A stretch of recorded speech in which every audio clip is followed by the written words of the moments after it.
आणि आता एक महत्त्वाची आंतरराष्ट्रीय घडामोड, सिरियातील बशर अल असाद यांची सत्ता अखेर संपुष्टात आली आहे। 25 वर्षांच्या सत्तेला बंडखोरांनी सुरुंग लावलाय। असाद यांनी पलायन केलेलं आहे अशी माहितीही मिळते आहे।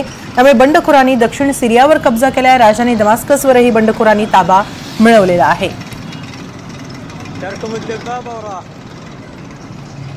दक्षिण सिरियावर बंडखोरांनी कब्जा केलेला आहे, ताबा मिळवलेला आहे। अगदी राजधानी दमास्कसवर देखील बंडखोरांनी ताबा मिळवलेला आहे आणि त्यामुळे 25 वर्षांच्या असाद यांच्या या सत्तेला बंडखोरांनी सुरुंग लावल्याचं कळतंय। असाद यांनी येथून पलायन केल्याची देखील प्राथमिक माहिती मिळतेय।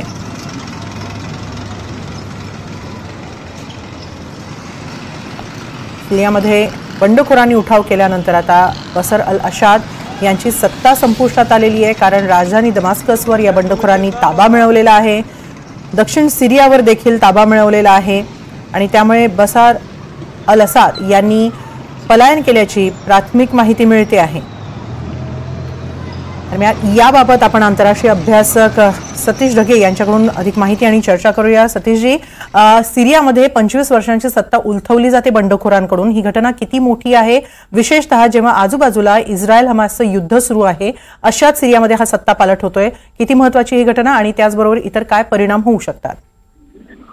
नक्कीच हेमाली, ही घटना अत्यंत महत्त्वाची आहे। 2011 मध्ये जर आपण त्या ठिकाणी पाहत असू तर अरब स्प्रिंग किंवा एक प्रकारची त्या प्रकारची क्रांती आली आणि या अरब राष्ट्रांमध्ये या क्रांतीमुळे त्या राष्ट्रांमधले जे सत्ताधीश होते त्यांना बाजूला हटवण्याचं काम तिथल्या जनतेने केलं होतं। सिरियाचे त्यावेळेसचे राष्ट्राध्यक्ष जे असद आहेत तर त्यांच्या विरुद्ध सुद्धा असा उठाव त्या ठिकाणी झाला होता, पण त्यांना हा उठाव एक प्रकारे त्यांना जे आहे त्यामध्ये विजय मिळवण्यामध्ये यश मिळालं होतं। आणि त्याच्या मागचं एक महत्वाचं कारण म्हणजे रशिया असो किंवा इराण असो, या राष्ट्रांनी बशर अल असद यांच्या सिरियन आर्मीला मोठ्या प्रमाणावर पाठिंबा दिला होता आणि म्हणूनच 2011 ते 2024 पर्यंत विरोध जरी असला तरी सुद्धा बशर अल असद त्या ठिकाणी आपली सत्ता टिकवून होते। मागच्या काही काळामध्ये वेस्ट एशियामध्ये, पश्चिम आशियामध्ये ज्या प्रकारच्या जिओ पॉलिटिकल अनसर्टनिटीज निर्माण झाल्या त्याचा विपरीत परिणाम हा बशर अल असद यांच्या सत्तेवर झाला आणि म्हणूनच त्यांना सत्तेतून पाय उतारवावं राहिलं।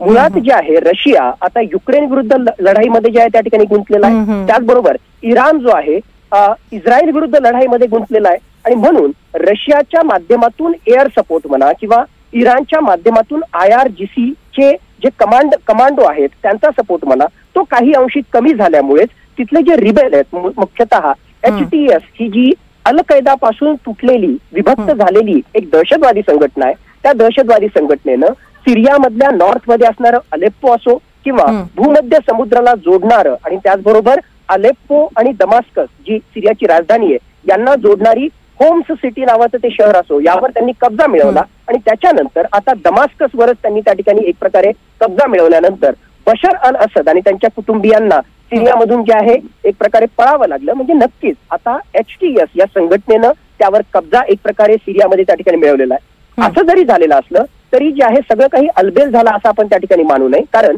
यामधले स्टेक होल्डर्स जे वेगवेगळे आहेत। HTS नावाची दहशतवादी संघटना आहे, त्याचबरोबर रशिया आहे, इराण आहे, अमेरिका आहे, तुर्की आहे, यांचा सुद्धा जो आहे या सगळ्या सिरियाच्या गृहयुद्धामध्ये महत्वाचा रोल राहिलेला आहे। म्हणून HTS ने जरी एक प्रकारे कब्जा मिळवला असला तरी भविष्यामध्ये त्या ठिकाणच्या अनसर्टनिटीज ज्या आहेत त्या मोठ्या प्रमाणावर वाढणार आहे। दुसरी महत्वाची गोष्ट, अल कैदा पासूनच विभक्त झालेला हा HTS दहशतवादी ग्रुप असल्यामुळे आता सिरियामध्ये सुद्धा जे आहे या इस्लामिक दहशतवाद्यांचं एक प्रकारे मोठ्या प्रमाणावर प्राबल्य त्या ठिकाणी वाढणार आहे आणि वेस्ट एशियामध्ये जी अनसर्टनिटी आहे त्यामध्ये आणखीनच भर पडणार आहे। म्हणून आज सुद्धा जे आहे सिरियाची परिस्थिती, त्यामधल्या विस्थापितांचा प्रश्न, त्यामधला भूकमरीचा प्रश्न हा वाढतच जाणार आहे, काही संपलाय असं आपल्याला म्हणता येणार नाही। थोडक्यात अशांततेत आणखी भर पडली असं म्हणायला हरकत नाही। खूप खूप धन्यवाद सतीशजी, NDTV मराठीशी ही बातचीत केल्याबद्दल।